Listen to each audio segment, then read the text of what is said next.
Hi guys, જય Shri Krishna, good afternoon. કેમ કે બપોર થઈ ગઈ છે, 3:30 સમથિંગ થઈ ગયું છે. તો આજે મેં બપોરે બ્લોગ સ્ટાર્ટ કરી દીધો, એ બી ઘણા દિવસ પછી. કેમ કે આટલા દિવસથી અમે લોકો મળ્યા નહોતા ને આજે અમે લોકો મળવાના છીએ, હું, રચિતા અને સીમા. કેમ કે આજે અમારા નણંદના ત્યાં હવન રાખેલું છે, તો અમે લોકો ત્યાં જવાના છીએ, એટલે અમે લોકો મળીશું. તો આજે મેં કીધું ચલો બ્લોગ સ્ટાર્ટ કરી દઉં. તો ચલો તમને પણ મળાવું રચિતા અને સીમા જોડે.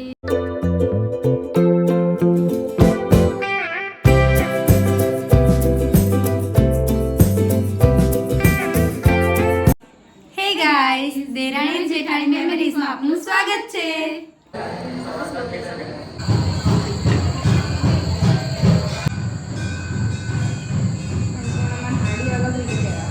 મંદિરે પહોંચી ગયા હતા અને જમવાનું બી સ્ટાર્ટ થઈ ગયું હતું, એટલે અમે લોકોએ પહેલાં જમી લીધું હતું.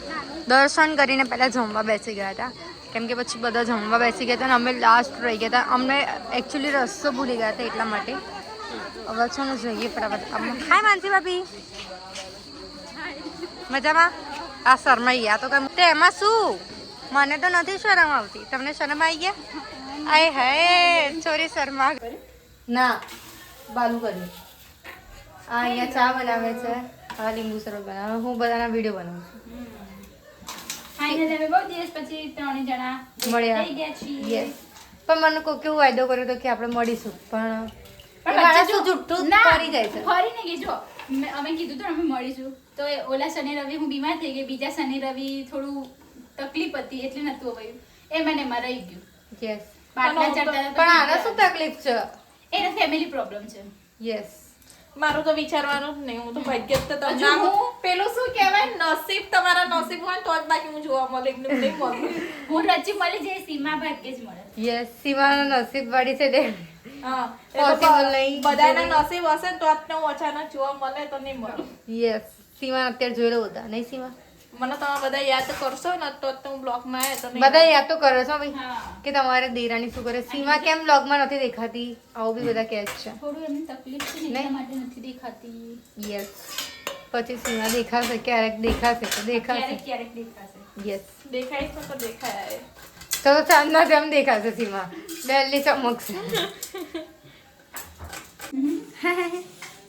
આ શું કરી રહ્યા છો? આદુ આદુ આદુ છોડું છું. બનાવવું છે કે ખાંડ નાખવું છે જો. હું ચા બનાવું છું. યસ, અમે ત્રણ એક ફ્રેમમાં ફાઇનલી. યસ, બહુ ટાઈમ અહીં નહીં મજા આવતી. જા બધા શું કે અંદર છે ને કામ નહીં કરતા વ્લોગ જ બનાવતા હશે. Finally vlog start. આ કિરુભાઈનો આઈડિયા હોય છે અમારો. હાય મામી, કેમ છો? બાર બધાને હાય કરી આવજો. હાય કીધું. બહુ દિવસ થઈ ગયા બધાને. બહુ દિવસ પછી બધા મળ્યા.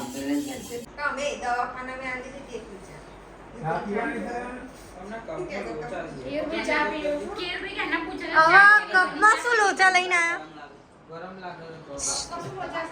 ઓહ, આવા કપમાં શું લોચા લાગે?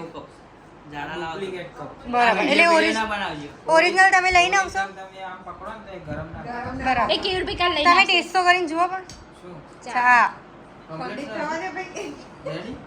એમને તો મારા હાથની કમ્પ્લીટ લાગે છે, તમે પીવો. તમે જ બધાની ખોડો કાઢો છો. બોલો.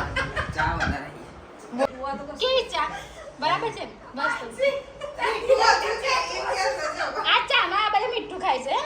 કાલથી હજી મીઠું નાખી કાલ મીઠું નાખી તમે તો કારીગર છીએ. આ તો ખોડ જ કાઢવામાં પડ્યા હોય છે. છેલ્લે મારો નંબર આવ્યો છે, બધા Yes. આપી દીધું, બધાએ પી લીધું, છેલ્લે અમે લોકોએ પીધું. હવે મને તો આ રચિતા ટેસ્ટી છે. મેં કીધું મને માથું ચડ્યું છે, પણ સીમા લીંબુ શરબત બનાવશે તો માથું ઉતરવી જાય. સીમા પહેલા મને લીંબુ શરબત બનાવતા નતો આવડતું. મનમાં એવું વિચારતી હતી ગમે તે મહેમાન આવે ને તો લીંબુ શરબત માંગે તો એમ કે સોરી લીંબુ નથી, જેમ કે આવડતું જ નતું એટલે. પણ હવે આવડી જાય. સીમા એવું કરે છે કે લીંબુ નહીં એમ. હવ આજે બધાને ખબર પડી જશે સીમા ખોટું બોલે છે. યસ, હવે આજે બધા બ્લોગ જોઈને ખબર પડી જશે કે સીમા જૂઠું બોલી છે. અને હવે આવડી ગયો ને એટલે બધાને લીંબુ શરબત કહે તો બધાને તરત બનાવેલું કે હું લાવું. બહુ ટાઈમ પછી કોકના હાથનું પીવા મળ્યું. તો જાતે ખાઓ, જાતે બનાવો, જાતે કરો. આપણે જાતે બનાવીએ, જાતે મજા ના આવે ખાવાની પીવાની. આપણે આજે- બનાવીને જ ધરાઈ જઈએ. આજે આ બંને આવ્યા ને તો મને લાગ્યું હાઈસ કે આ બંને હવે કામ કરી નાખશે. હવે બંને અહીંયા પરમેનન્ટ રાખેલું એટલે હું ફૂલ આ સાચું આપણે એક કામ કરો, તમે બંને આવી જાઓ, હું આરામ ઉપર ઉતરી જાઉં થોડો ટાઈમ. અમે તો આવા માંગીએ જ છીએ પણ પછી અમે લોકો આવીશું તો અમારા ઘરના અમારા માથે ચડી જશે. હા એ કામ નહીં કરવાનું તો ત્યાં ગયા. પણ એવું કામ કરવા નહીં આવવાનું, સ્પેશિયલ કામ કરવા નહીં બોલાવીએ. જો મારો પતિ ગયો, મારું બી પતિ. મારો પતિ મેં મૂકી જ દીધો છે અમે. હું છું થઈ ગઈ. યસ.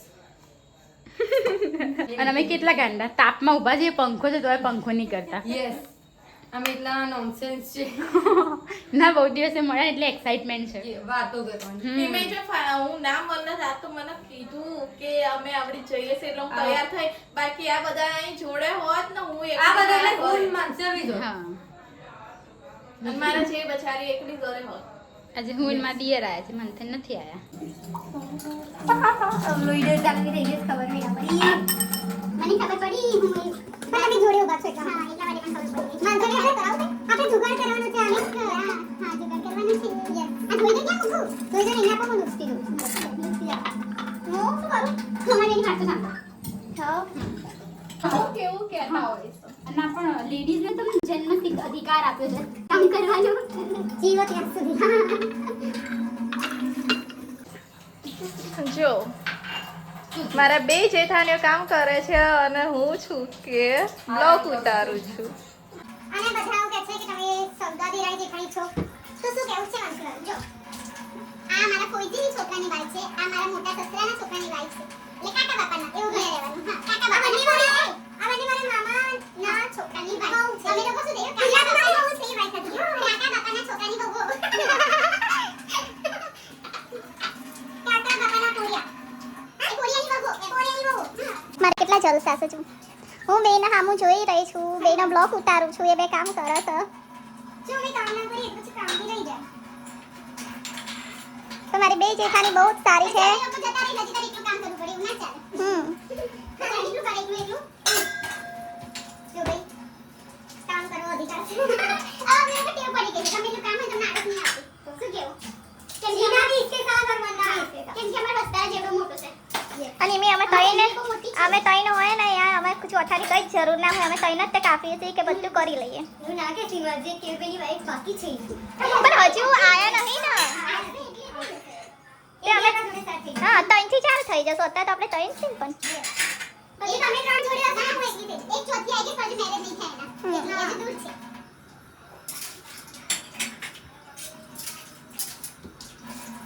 બોલો બોલો બીજું કઈ બોલો આઈ નો એના બધી વાતો સમજી ગઈ યસ આ કચરો નાખી દે બસ જો એ પેલી કોથળી દેખે લીલી ઉપર એમાં ભરો બસ થોડી કોથળી લેવા દે એ સાબુ પેલું તો બસ ગાઈસ આજના વ્લોગમાં આટલું હતું. વ્લોગ સારો લાગ્યો તો લાઈક શેર અને કમેન્ટ કરો. ચેનલમાં નવા હો તો જલ્દી સબસ્ક્રાઇબ કરી દો. મળે એક આવા મસ્ત મજાના નવા બ્લોગની સાથે. ત્યાં સુધી બાય.